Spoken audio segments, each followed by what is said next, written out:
Well, good evening, everybody, and it's my pleasure as Public Orator of the University of Liverpool to welcome you all to this second in our public lecture series for the European Capital of Culture here in Liverpool. These public lectures are a key part of our overall contribution to the activities in the city this year. I'll just have a couple of housekeeping things before I introduce this evening's lecturer. Could I first ask you all to make sure that you have turned off your mobile phones, please?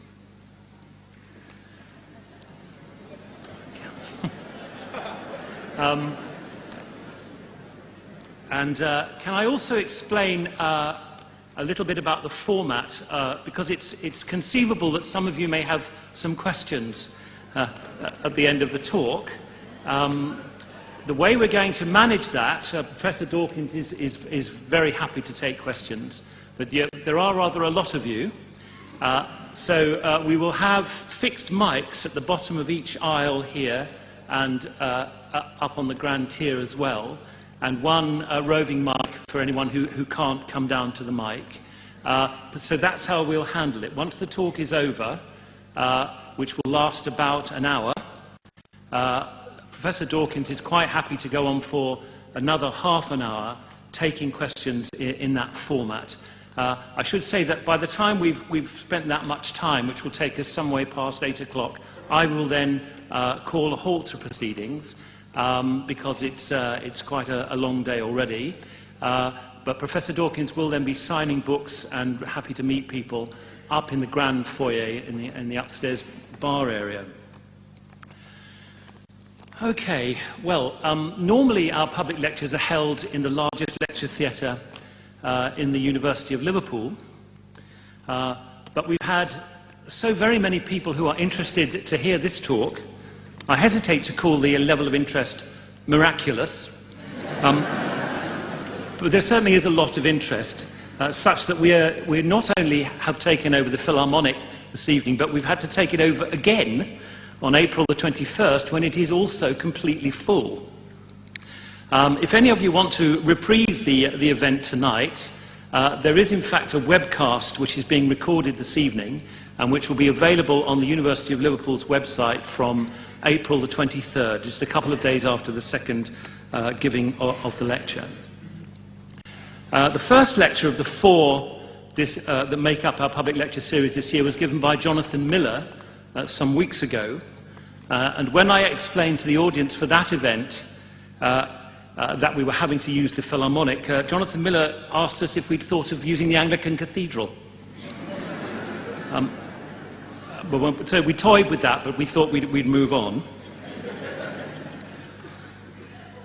I'm sure Professor Dawkins needs only a very slight introduction, but just in case there's anyone that's not clear why they're here, for many years now, Professor Dawkins has been most audible, most lucid, and the most accessible voice of modern scientific rationalism.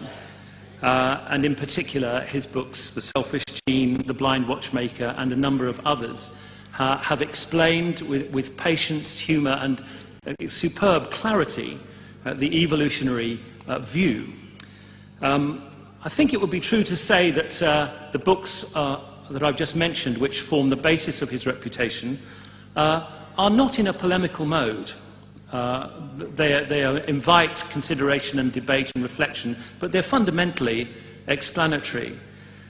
That has changed with the publication in 2006 of The God Delusion, which moves out of straightforward scientific explanation and challenges directly or engages directly with some questions which were before mainly implicit in his explanations of evolution. I'm delighted that Professor Dawkins has agreed to talk to us tonight. I seriously can't think of a major intellectual working in this country at the moment who so directly broaches issues which are so germane to everybody's deepest considerations and preoccupations. And so without further ado, I ask you to welcome Professor Dawkins.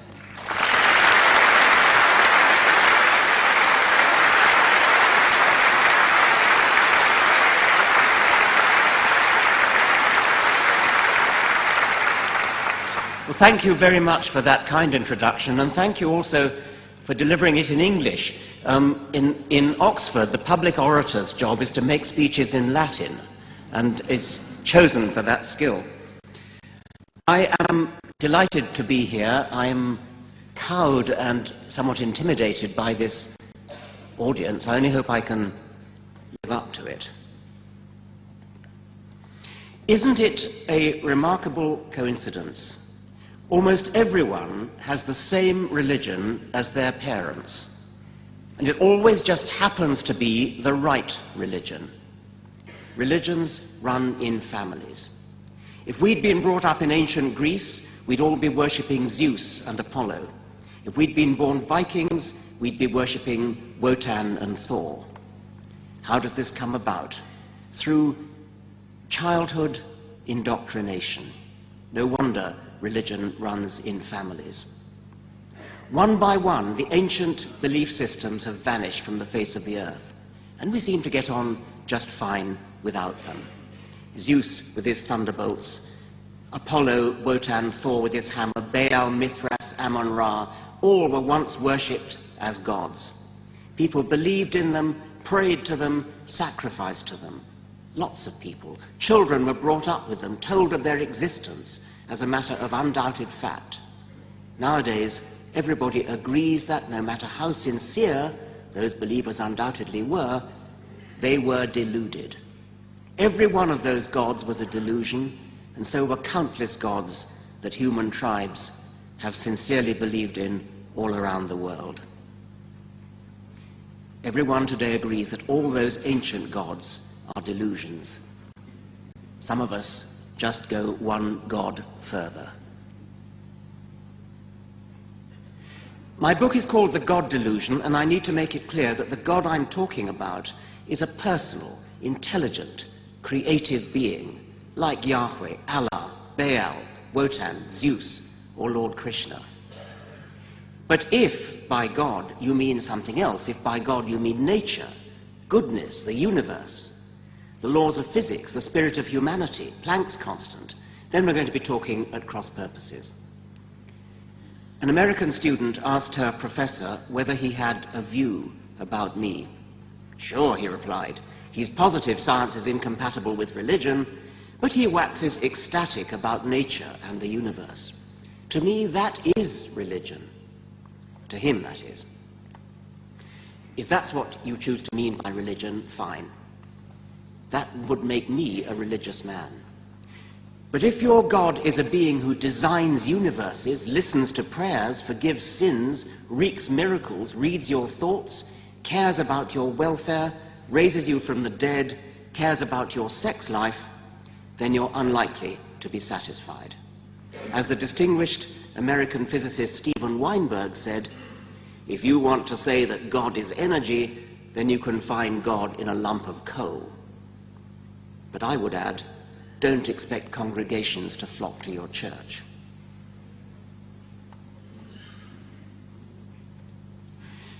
That kind of religion I have no quarrel with. I even subscribe to it. It's called pantheistic religion. I call it Einsteinian religion. And it's hard to see how anybody could actually object to it, except that I think it's confusing to use the word God in that sense, because most people use the word God in a very different sense.